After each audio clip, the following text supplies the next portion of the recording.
ዞር ግንባሩን ታጠቅ ብሎ ፈረስ ካሳ ብሎ ስም ባር ይሸበራል ኢየሩሳሌም ሪበል ሰቆጣ ሪበል ኮረም ባር ይሸበራል ኢየሩሳሌም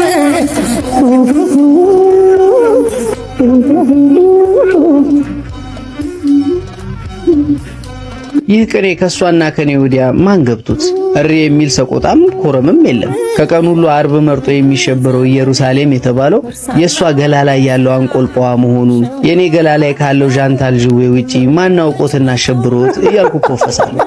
ታዲያ ይሄን ጊዜ ነበር ምሳቸውን ከጠላና ካረቄ ውጪ ማውጣት ላልቻሉት እሷን ብለው ለተኮለኮሉት ደንበኞቿ የጠጣው ጠላና አረቄ ድፍረት ሰጥቶኝ ከተቀመጥኩበት ተነስቼ መናገር የጀመርኩት።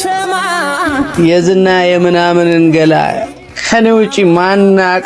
ቃላቱን ሳልጨርስ ወጠምሻው አቅፎና ደግፎ እያመናጨቀኝ ከበረንዳው እያራቀኝ ወደ ቤቴ እንዲሄድ ጠቋሚ ጣቱን በጣም ወደፊት ያቀርቦ እያወዛወዛ አስፈራርቶ ነገረኝ። ጣቱን በነፈስኩት ኖሮ ስል ተመኘው።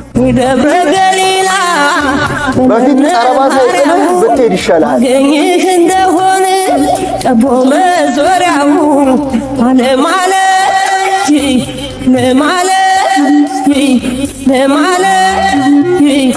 ለማለት የቀረኝ የጥያቄ ምልክት ተቀጽላ ያለበት አንድ ቃል ብቻ ነበር፣ የሚያውቅ የሚለው። ከደጅ ላይ እንዳለው ጮክ ብዬ ተናገርኩት። የሚያውቅ ስል ምን ይረባል? የተናገርኩት ቃል ብቻውን ለማጨብጨብ እንደሞከረው የእጅ መዳፍ ትርጉም አልባ ሆነ። የዝና የምናምን ገላ ማነው ከኔ ውጪ አቅፎ የሚያቅ? ጮክ ብዬ መናገር ጀምሬ ወጠምሻውን ፍራጭ አልጎምጉሜ ጨረስኩት። ዞራም አባከናም አላለችኝም ነበር።